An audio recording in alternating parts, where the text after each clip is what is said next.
So good morning, traders, and welcome to our Trading Week Ahead broadcast for today, the last day of February, the 29th in 2020.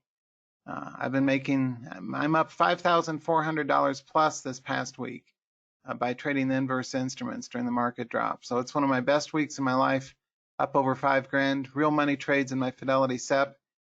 With P&L proof I've been showing regularly via email. It's always all information is for educational use only. I'm not making advice about what to buy, sell, or hold, and I make no profitability, performance, or income type of claims whatsoever. This is all for learning. Having said that, I've had a sequence of really good days this past week trading inverse instruments like SQQQ, TVIX, UVXY, and many more.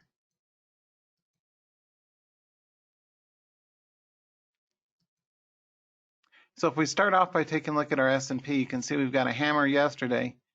It's hammer time. Bam, bam, bam, bam, bam, bam, choo, choo. So we may get a gap up and a dead cat bounce, which I'm not going to buy into. And we'll probably get a dead cat bounce Monday, Tuesday, maybe even Wednesday. People will say, oh, what a relief. And epic fail. And then the market will sell off like a son of a gun Thursday and especially Friday. Unless there's some progress made politically, like if socialist Bernie drops out of the race, which is not going to happen. If he drops out of the race, or if they solve coronavirus next week, then and only then will the markets rally. But neither of those is likely to occur. We'll likely see Super Tuesday will probably be favorable. Anyway, not to talk politics, but there's a lot more reasons to sell the stock market than to buy it. So for that reason, you want to prepare by looking for new trade setups as they occur. The S&P's been under especially strong sell pressure last week, and notably the VIX has really spiked up, closing at 40 yesterday after run to just near 50. Because of the extremity of the VIX, the fear gauge, I've been trading the VIX-related ETNs like TVIX, UVXY, and VXX, all of which have moved up nicely lately. Not so much yesterday. They're trying to get back some of their gains.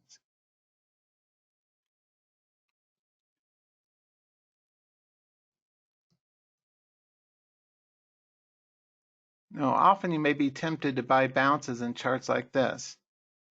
I would not do that. I mean, yeah, in an uptrending or a flat market, a bounce long trigger on this chart would be, say, 15.5 or so, because that's a recovery off of a previous low. And it bounces off support makes sense. But because of the strength, the bearish engulfment here, strength of the selling pressure in all these instruments, it is not a time to be buying quality oversold instruments, in my humble opinion. I think the bear market has just gotten started. I fully expect we will retest last year's late December lows and then some. I expect we will have an epic sell-off in the stock market. I've been calling the top since the 3 or 4, well, actually 4 or 5 weeks ago here, I've been saying to sell. So fight the temptation to, say buy a bounce in Tesla. Maybe it'll bounce a little bit and then crash and burn kind of thing, or Apple or whatever else is out there.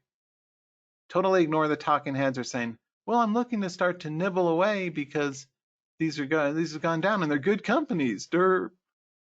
Whenever you have a systematic fail, something that impacts the entire manufacturing industry of the world, like we're seeing right now in China, watch out below.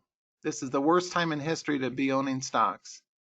This is a greatest time in history to be buying to short stocks and to be looking for inverse instruments to go up when the market goes down.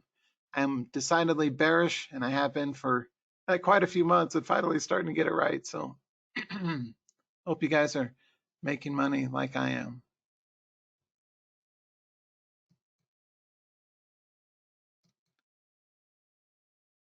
Had some good days last week.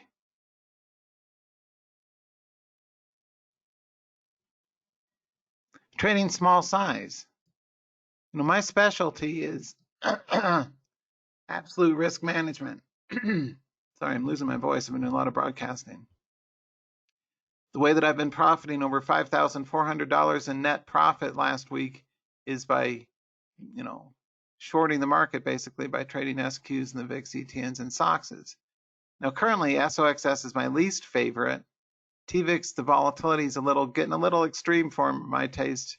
I fully expect TVIX to recover 800 like it was a year ago. That's going to be easy. The question is the path up, and it's likely to zigzag. So you buy the dip, sell the rip. You buy the first sign of a pivot, and then sell the breakout reversal. Unlike most stocks where you buy high, sell higher, is an intelligent way to trade. With the VIX instruments, you buy support, sell resistance because of the way they run. So that's why I was selling most of my TVIX yesterday pre-market right after 7 a.m. East Coast time in the extended hour session.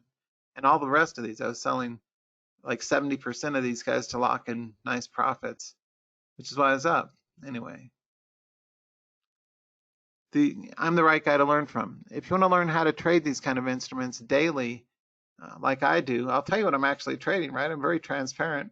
I show my P&Ls and I show exact real trades.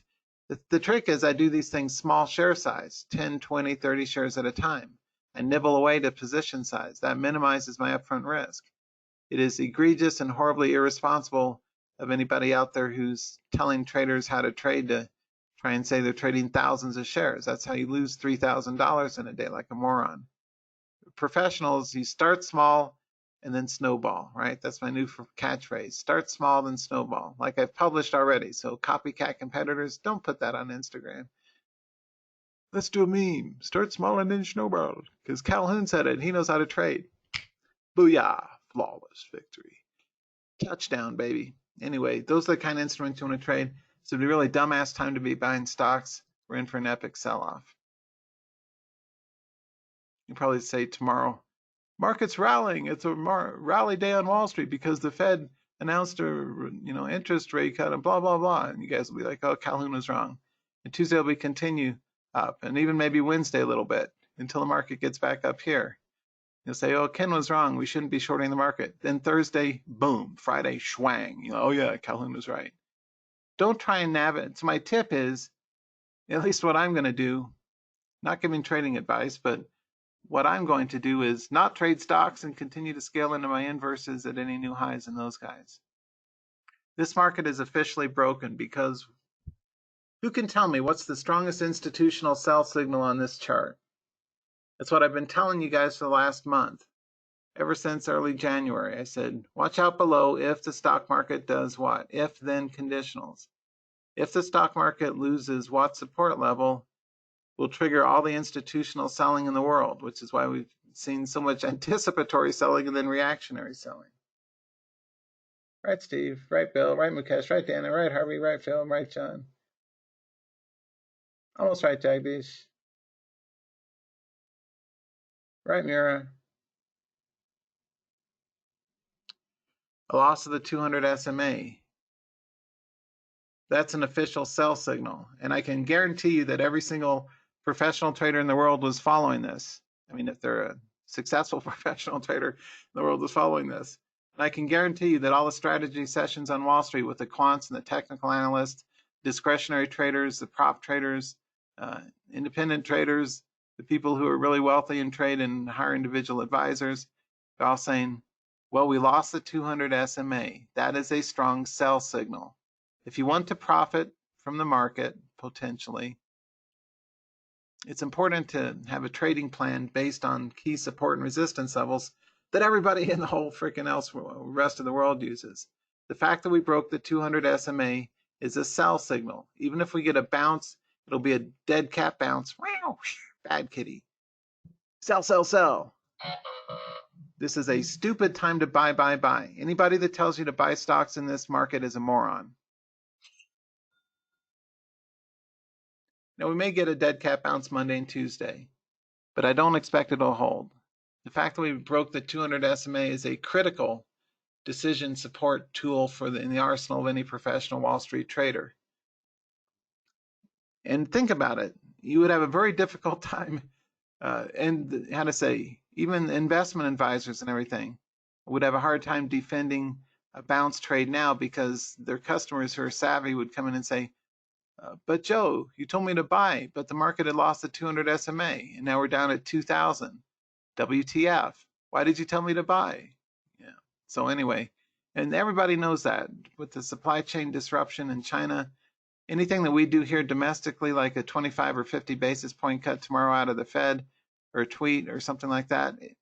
Changes in economic policy in America have zero impact in getting sick workers back on factory floors in a different country, right?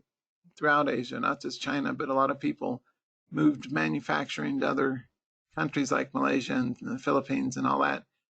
It's all in trouble. So it's a good time to look for inverse plays. If we look at a couple of our sector charts, the pharmaceuticals, way down. Semiconductors, some sign of life. We got a bullish engulfing in semis. We got a hammer in the market. So again, if you do get tempted to buy anything in a bounce, the tip is, and this is a valuable tip. I'll go ahead and give this away. Wow, big turnout today. Thanks to all of you for being here. The main tip is very short term, no more than 2 or 3 day round trips at the most. So, and I'm not going to take any bounces in stocks this next week. I'm a decided bear. I'm in my inverses, just a few $1,000 worth. And I expect that those will draw down and be against me on Monday and Tuesday. But ultimately, I expect they'll come back to life. So I don't mind risking a little bit of last week's $5,400 in profit that I made on a potential sell-off continuation next week. If you do trade anything in the next week or so, round trips of no more than 2 or 3 days are indicated. You would not want to buy a first sign of a bounce, and it bounces for 2 days, and then the subsequent day on, say, Thursday, it drops back down to support, and Friday loses support. You would definitely not want to be holding that if you're doing any speculative bounces. We have some extreme sell-offs in everything that's most impacted, like Carnival Cruises and any of your travel and hotel like Starwood and other stocks are really horrible to be trading right now. Just trying to figure out how to make money like I did. Booyah. My 2 favorite inverses right now that have an optimal risk reward profile are UVXY, which did really well for me this past week, and SQQQ. And I like the fact that we broke above the 200 simple moving average line, even though we came back down to support, and it'll probably be like 20 or 19 or 18 next week. And then Thursday, Friday, if the bear case holds, we'll likely see it run up, back up to its current levels, and then even up further. So that's my thoughts for the next week. Completely ignore talking heads who have been telling you to buy the dip because we have quality stocks that now's a buying opportunity. Derp. No, Sparky. Now is a selling opportunity.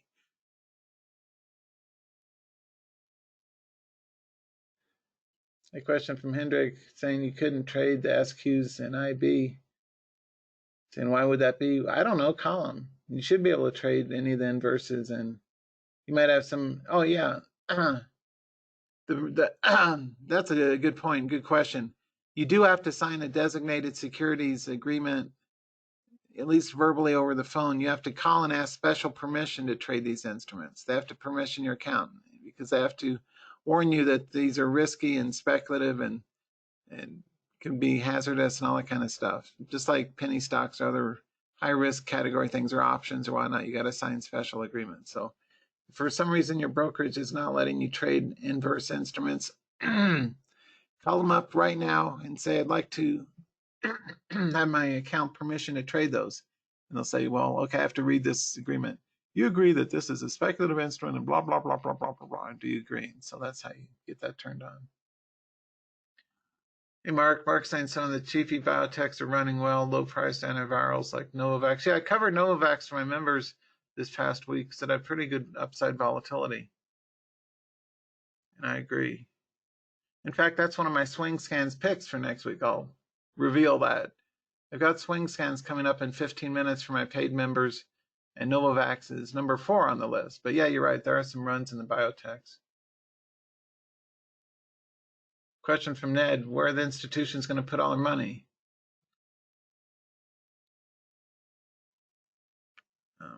Gold, if gold pivots and gold resumes its uptrend, gold, biotechs, consumer staples, utilities, bonds, and inverses. Buying S&P puts, for example, would be a particularly smart idea right now. For those of your options traders, now's the time to get your bear option strategy dusted off and start buying puts, right? Weeklies are fine. I would not be doing monthlies. I'd be doing weeklies.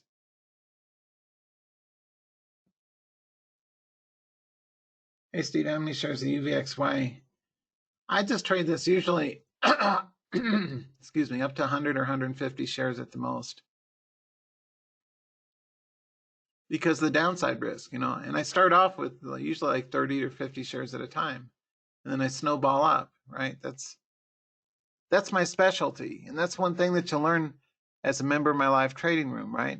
I'm an expert in these things, and I'm the guy you want to learn from. I mean, which other live trading room produced such big wins for their members, right? And last week I've been all over the inverses, making money daily. Cha-ching, flawless victory, flawless victory, flawless victory.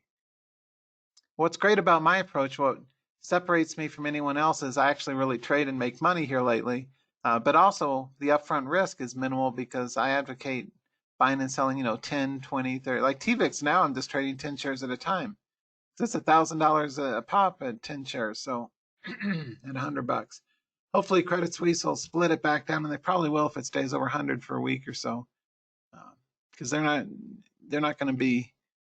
You're not going to get a lot of people wanting to trade it and generating money for them if it's up at 200 or 300, 400 a share. So they did a 10-for-1 reverse split back in December. They'll probably split it back, do regular split anytime now, and then that holds true for all the inverses. So get in while the getting's still good, preferably on a pullback. Now these guys I do buy on pullback bounces. So I expect like UVXY next week maybe down as low as 16, 17. Yeah, I guarantee I'll be buying it on any pivot. Say the play is if it drops down to 15, 16, 17, and then bounces, I will absolutely be scaling back into it on the way up because it may well run up to 40 or 50. So.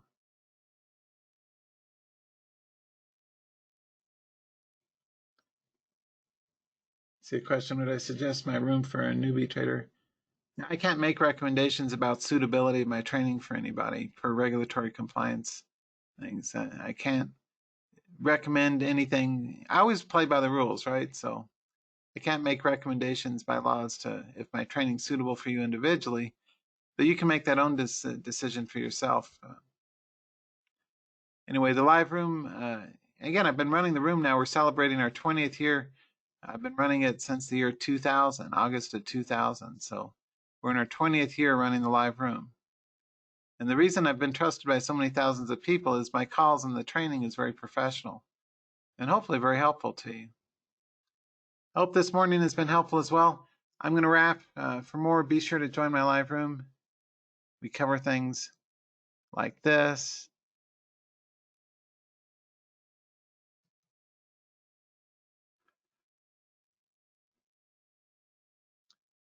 Reader's Choice. Last year I was rated #1 author in the world. This year I came in 3rd place. The year before I was 2nd and 5th place. So I'm still up in the top 5, so that's good.